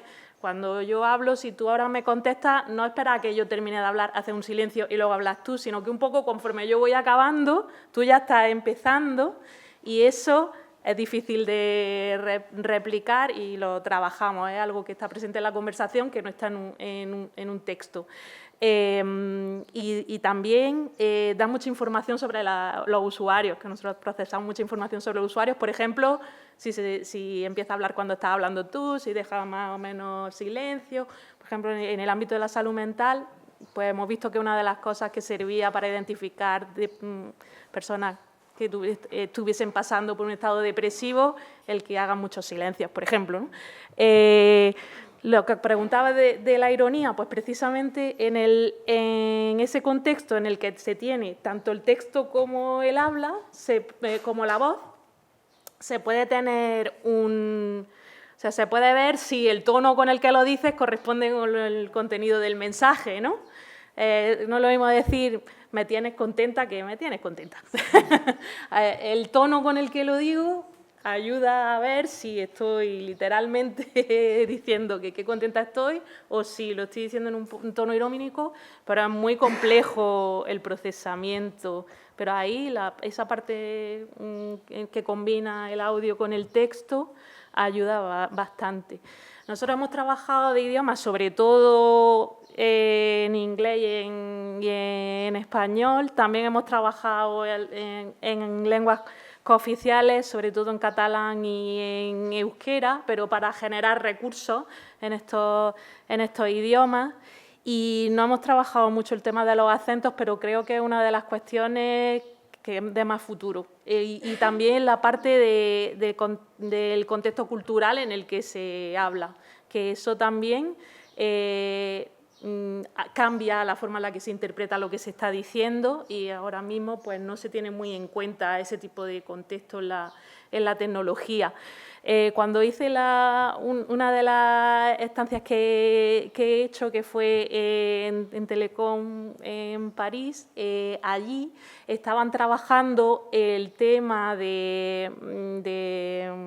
pues eso, de las fórmulas de cortesía. Y entonces ellos distinguían, dependiendo porque trabajaban en varios idiomas, había idiomas en los que había como hasta 12 formas de dirigirte cortésmente a una persona, dependiendo de si eran de un poco la relación de poder entre las personas, la cercanía, si era de una edad mayor que la tuya, mayor o menor que tú. O sea, había muchísimas cosas que se tenían en cuenta. Y ese procesamiento era muy, muy dependiente del contexto cultural. Entonces ellos trabajaban con algunas culturas, bueno, trabajaban en francés y luego con algunas en los contextos, en la francofonía, ¿no? En otras islas que habían sido francesas, ¿ves? Y era muy interesante ver, por ejemplo, lo compleja que era la forma de procesar las fórmulas de cortesía dependiendo del contexto cultural. Creo que eso es una de las líneas en las que se va a trabajar. Pero nosotros no lo hemos abordado, no lo hemos trabajado con mucha profundidad. Muchas gracias por todas tus preguntas. Allá que voy. Sobre la predicción de los préstamos. Mi criatura solo identifica, pero no predice. Entiendo que es la derivación natural interesante, es, muy bien, ahora que yo tengo esto identificado, identificar o predecir cómo eso se va a asimilar. Incluso, hombre, sería muy guay poder establecerle o darle qué probabilidad tiene esto de asentarse y hacer ese tipo de predicciones. Cuando me puse a abordar el proyecto de mi tesis, bueno, pues decidí que tenía que parcelar por algún lado y hice dos parcelaciones grandes. Una es aproximación sincrónica y no meterme en la diacronía, que en realidad es engañarme a mí misma, porque evidentemente el proceso de entrada de un préstamo es que por naturaleza tiene una dimensión diacrónica innegable. Pero bueno, me centré, también porque eso me producía muchos problemas, si tenía en cuenta la diacronía, que es, ¿qué hago? Claro, cosas que están no asimiladas, que acaban de entrar, digamos, que son préstamos crudos, me permitía dar una definición bastante clara. Si me abría la cuestión de la diacronía, entonces me iba a encontrar con qué hago con la palabra bar, por ejemplo, qué hago con piano, qué hago con cosas que han sido préstamos pero ya no lo son o que ya no tienen ese estatus dentro en principio, del lexicón mental de los hablantes, ¿no? Entonces, bueno, me centré en la identificación sincrónica de préstamos, sabiendo que la siguiente pregunta natural es seguirle el rastro. Cuando tienes algo que has cazado, seguirle el rastro para ver qué pasa. De la misma manera, la otra parcelación grande que hice fue que me iba a centrar en prensa en español de España. Por varios motivos, también uno, porque si tomaba una aproximación más panhispánica, que hubiera sido mucho más ambiciosa y también mucho más interesante de alguna manera, eso me obligaba a considerar toda la variedad dialectal. Yo me centro, bueno, en prensa, que también dentro de todo es lengua estándar, que ya te quitan muchas cosas de en medio, pero me veía muy incapaz de manejar y también como hablante española me permitía ser una mejor anotadora si estoy en mi variedad que centrarme en las otras. También porque para trazar la definición de lo que yo iba a considerar para el modelo que yo estaba entrenando y demás, un préstamo, utilizaba muchos recursos que, aunque, bueno, o sea, puede ser, consideramos que el diccionario de la lengua española de la RAE es el diccionario de la lengua española, pero tiene muchos sesgos es un diccionario de la lengua española de España.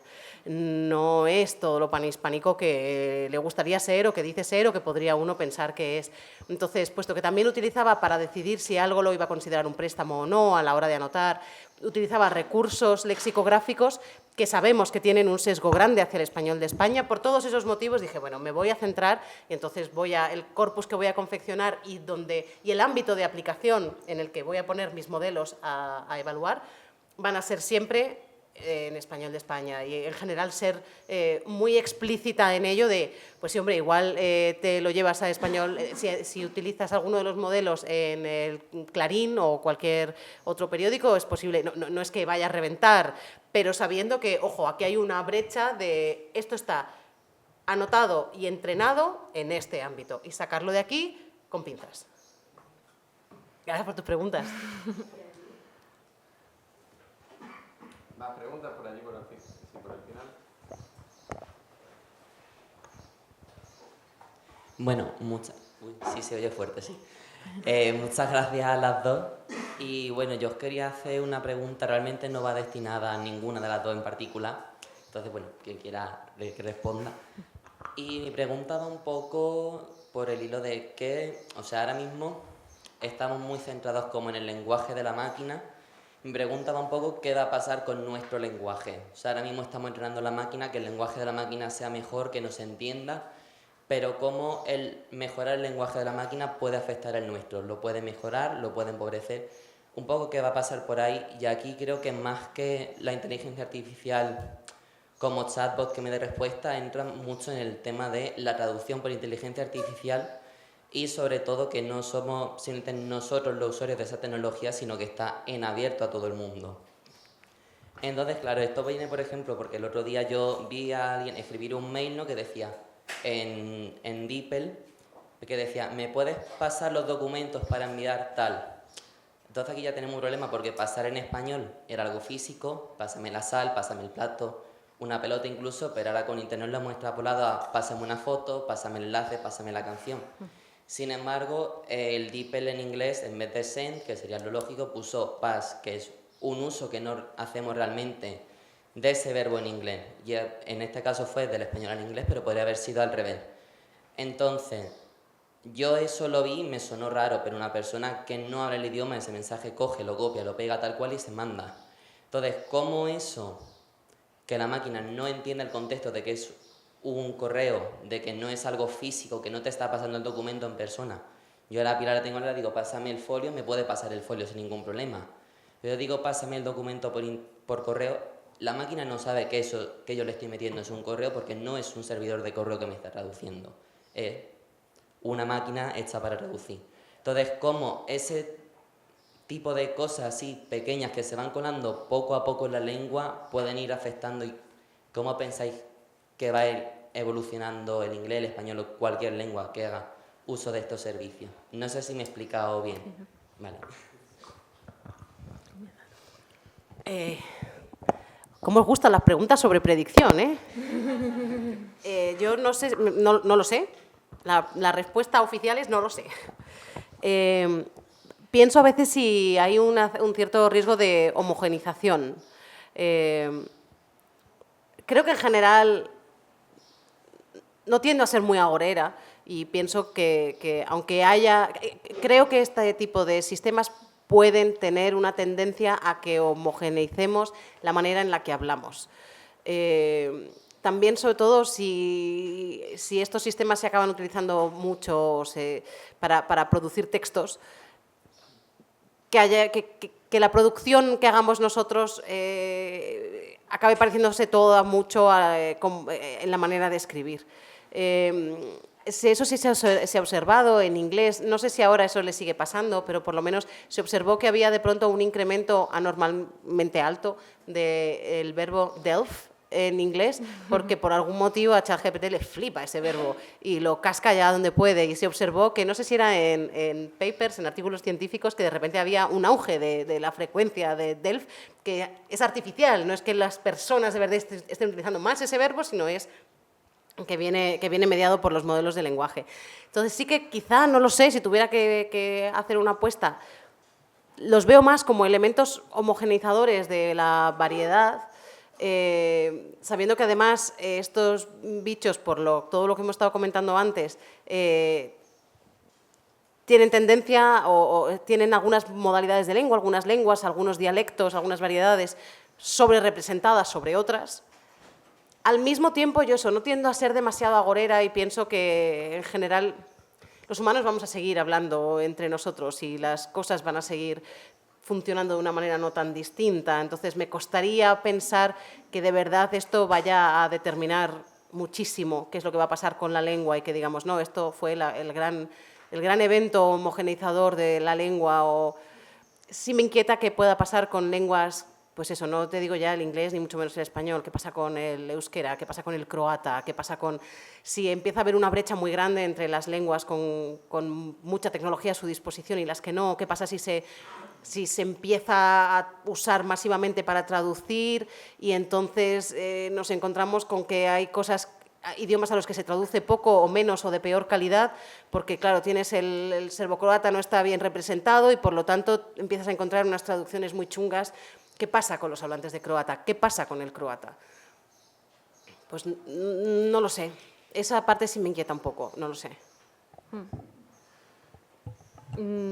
Sí, yo tengo ahí un poco más que añadir. Creo que sí, que conocemos el uso positivo que puede tener.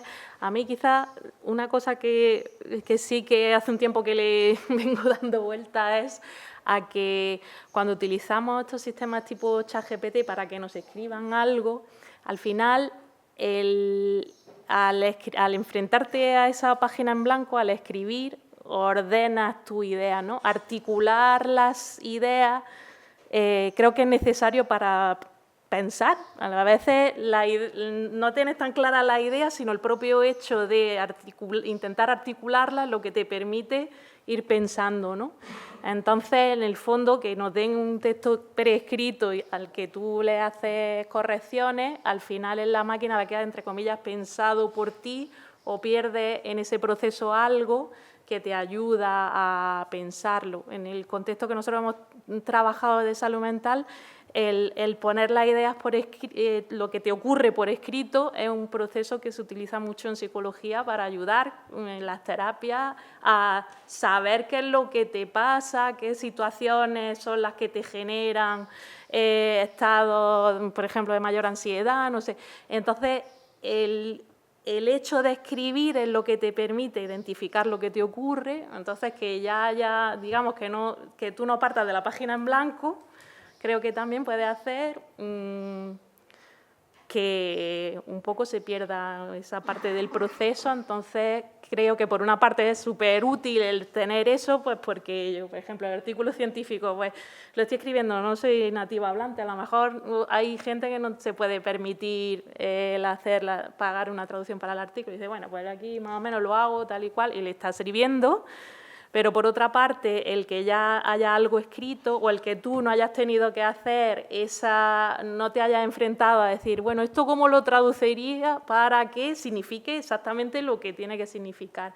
Esa parte de razonar, pues creo que es muy importante porque nos ayuda a pensar. Entonces, pues no deberíamos hacer que las máquinas pensaran por nosotros, creo.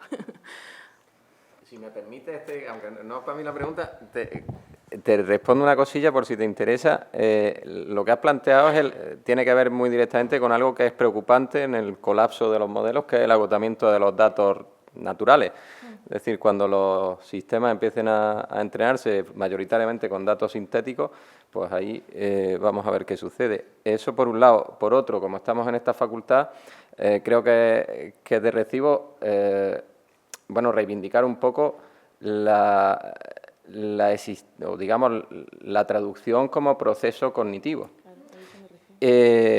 Porque por algún motivo, dentro de los ámbitos que están expuestos a la nueva inteligencia artificial, da la sensación de que hemos desarrollado una tolerancia mayor en el ámbito de la traducción a la mediocridad.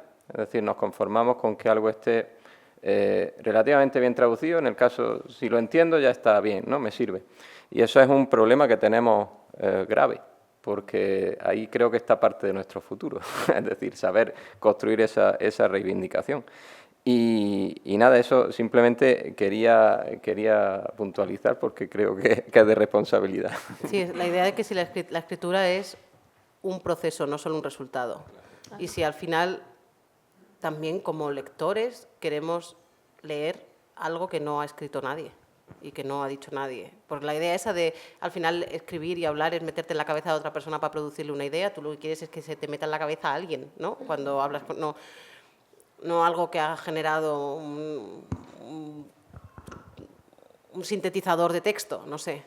No lo sé. Es complicado aventurar qué va a pasar, pero...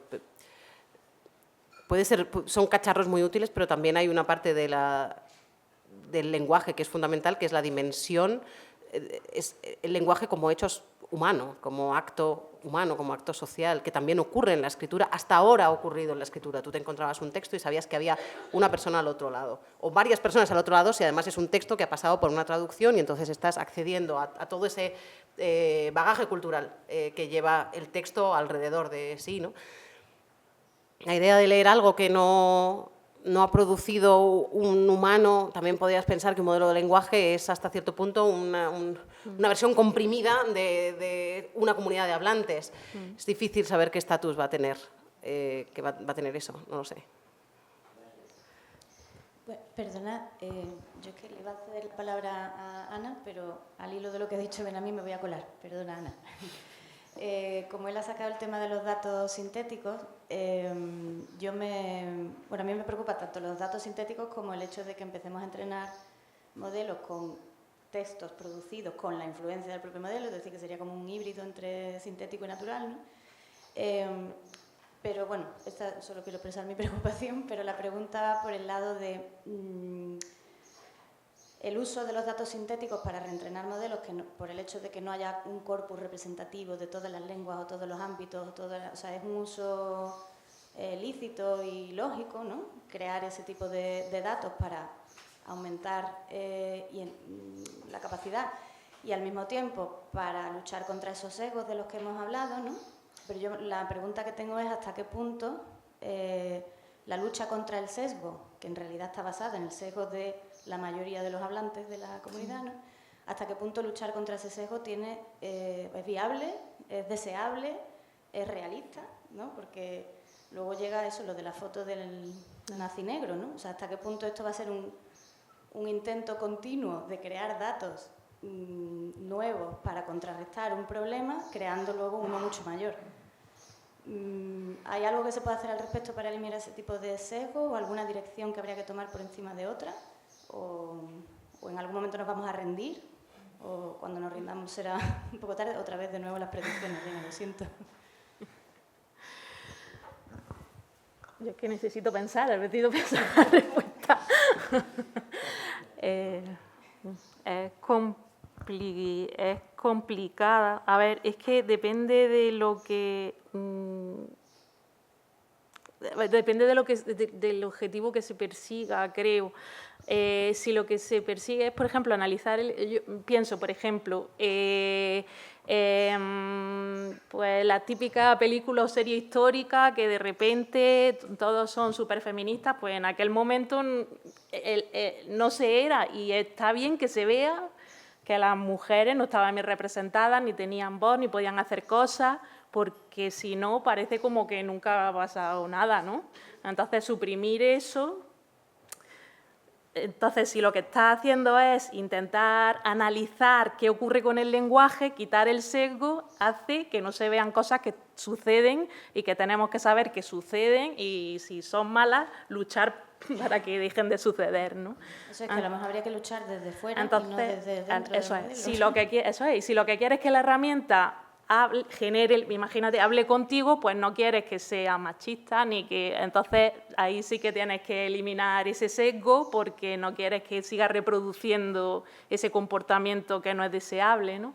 Entonces, supongo que depende, como todo, depende un poco de lo que se persiga, del tipo de aplicación que se persiga. Y luego lo de los datos sintéticos es que es un problema también.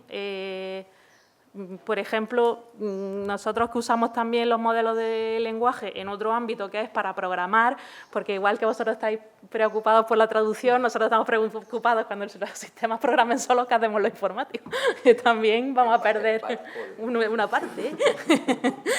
Entonces, pues... Antes, cuando tú tenías un problema en programación, había unos foros que había otras personas que te decían, yo he probado esto y esto funciona. Ahora ya, como todo el mundo va al copiloto, al modelo que te lo hace, pues la gente está dejando de hacer preguntas, y esas preguntas eran las que se utilizaban para entrenar el modelo. Entonces, es la pescadilla que se muerde la cola, ¿no? Entonces, nosotros lo estamos viendo ya en ese uso concreto que... Entonces, pues supongo que conforme aparezcan nuevos problemas que el modelo no soluciona, pues se seguirá hablando como se hablaba antes, y eso se volverá a volcar en el modelo, y al final creo que el sistema seguirá funcionando. Pero sí que es verdad que hay ahí un punto ahora bastante... un punto en el que no se sabe muy bien cómo va a seguir la cosa, si estos datos sintéticos van a hacer que los modelos cada vez sean peores, o que lleguen como en vez de seguir creciendo, llegue como un valle, ¿no? Un bache, una meseta ahí, no lo sé, de verdad que no sé, habría que responderte, la verdad. Nada, opino igual que Zoraida, lo de los grandes modelos de lenguaje depende de si los quieres como medio para hacer algo, no quieres encontrarte con que el asistente de no sé qué resulta que es un racista misógino, y dices, hombre, esto... Por otro lado, si es el modelo de lenguaje como un objeto de estudio en sí mismo, casi como eso, como un artefacto cultural, pues de la misma manera que pues, si buscas en un corpus las colocaciones de la palabra mujer y las colocaciones de la palabra hombre, te vas a encontrar colocaciones muy distintas, en contextos muy distintos, los adjetivos que se usan son muy distintos, y eso es relevante culturalmente y lingüísticamente. Entonces, lo que decía Zoraida, que depende de cuál es el ámbito de aplicación o cuál es el uso. Sobre lo de los datos sintéticos de los monstruos que se alimentan de los textos producidos por otros monstruos, hay un caso muy interesante que es, había hasta hace muy poco un proyecto llamado, creo que se llama WordFreq, como palabra frecuencia, que se dedicaba a recopilar frecuencias de palabras en Internet, en varios idiomas. Y el proyecto cerró hace relativamente poco, como un año o una cosa así, y ese proyecto cerró porque la desarrolladora que lo mantenía dijo, es que a partir de 2023, en realidad ya no tenemos mucha certeza de las observaciones de frecuencia lingüística empiezan a estar, digamos, manipuladas. Yo ya no tengo la certeza de si lo que estoy midiendo es un uso real de las palabras en Internet o como Internet está ahora lleno de textos producidos por bichos sintéticos, esto ya sigue siendo representativo de la frecuencia de las palabras en el discurso humano, porque hasta ahora Internet era una muestra increíble y enorme y maravillosa de cómo se expresan los humanos, y ahora empieza a no serlo, y eso es inquietante a muchos niveles. Totalmente. Bueno, paso ya el micro a Ana, Santiago. ¿Alguien más quiere levantar? Porque ya nos estamos excediendo un poquito. Bueno, pues 2 preguntitas más y cortamos. Vale. Bueno, yo quiero agradecer a las dos por la charla, ha sido muy interesante. Y mi pregunta va dirigida a Elena. O sea, tú como has dicho que, que para cuando empezaste tu tesis fue un poco complicado porque este campo avanza muy rápido. Mi pregunta es, si tú quieres hacer una investigación, una tesis dentro de este ámbito, ¿qué habrá que tener en cuenta al realizar la tesis? Porque debido a que todo avanza mucho, si hay algún tema en el que podemos como meternos, que a lo mejor no esté tan avanzado y quizá no vaya a haber tantos cambios. O sea, algún consejo, alguna sugerencia. No hagas la tesis, no, es broma. Yo me lo he pasado muy bien haciendo la tesis. No lo sé. Pensar que hay un ámbito en el que no se vaya a ver afectado o... También cuando un campo está muy en movimiento quiere también decir que hay financiación, que hay interés, que hay recursos, que hay cosas pasando. También lo que no se mueve muchas veces es porque está, no sé si muerto o por lo menos en estado durmiente. Si vienes, supongo que vienes de traducción o del ámbito del lenguaje, de los estudios de lengua, ¿acierto? Hay una parte también que está bien saber, pero que no debería uno achantarse, pero bueno, eso también, yo qué sé, también yo estoy muy sesgada, que es la de... Este es un ámbito, el de la tecnología lingüística, que esta fiesta está ocurriendo en casa de los ingenieros y lleva siendo así décadas. El campo, la locomotora de esto han sido los ingenieros. Los ingenieros, la manera de aproximarse a la lengua, el motivo por que se han asomado a la lengua es porque la lengua es lo que se interpone entre ellos y la información. Que es muchas veces la aproximación. Y es interesante saberlo, porque también te ahorra mucha frustración y mucho sufrimiento. Entonces, eso también es una cosa que es interesante saber, que es toda esta investigación, o el grueso de esta investigación, es fundamentalmente ingenieril.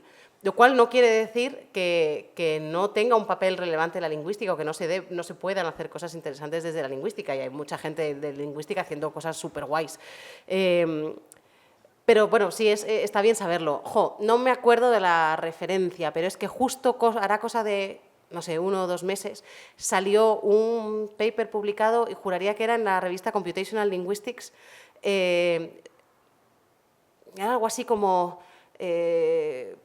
¿por qué el procesamiento del lenguaje natural sigue necesitando la lingüística? ¿O por qué el Artificial Intelligence needs linguistics? O algo así. Creo que era en Computational Linguistics. Y entonces daban distintas áreas, proponían, estaba muy bien. Era un paper, digamos, de opinión sobre algunas áreas en las que la lingüística seguía siendo central y de qué manera podía complementar. No sé si me acuerdo, luego lo encuentro, te lo mando, ven a mí. Pero vamos, sí, es también quizá abrazar el cambio como algo consustancial a la investigación y también asumir, bueno, pues la limitación de toda investigación, toda tarea humana y en concreto la tesis. Vas a hacer algo durante 4 años que el día de mañana está llamado, el día de mañana o el minuto siguiente va a estar llamado a quedarse obsoleto porque otros han hecho otras cosas y tu contribución va a ser mínima, pero no pasa nada porque así se avanza, es parte de la rueda, ¿no? Hola, yo tengo una pregunta para Elena. ¿Tu detector de anglicismo detecta anglicismos semánticos? Del rollo... No. No, vale, de cosas como aplicar, como aplicar, no, de lo que me... No, pero eso, claro, sería muy guay. En el fondo, los anglicismos semánticos son una forma de cambio semántico, que es tienes una palabra que ya existe en esa lengua y lo que pasa es que adquiere un nuevo significado. Hay gente trabajando en ese tipo de cambios, análisis diacrónicos, de detección automática de cambio semántico, que es dificilísimo y es precioso. Yo digamos que me mantuve en préstamo, léxico, no asimilado, porque bueno, por algún lado tenía que cerrarlo. Pero sí, todo lo que tiene que ver con el significado siempre es interesantísimo y muy difícil.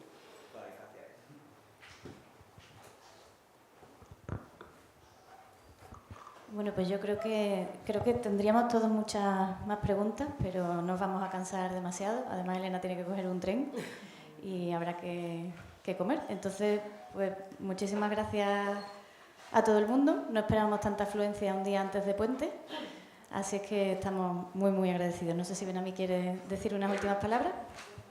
Nada, me sumo al agradecimiento e insisto, gracias por haber estado aquí, gracias por todo lo que hacéis porque nos inspira y también gracias a los caminos que os hayan llevado al estudio del lenguaje, el aula y la conversación, que en el caso de Elena sé que empezó medicina. Y bueno, nada más, bueno, pues comentaros o anticiparos que el día 7 de mayo tendremos la tercera sesión de este ciclo, en este caso la impartirá Anthony Pym, que seguramente que os suene, y bueno, seguiremos en esta línea y esperamos contar con todos vosotros. Muchas gracias, sobre todo a las familias. Muchas gracias.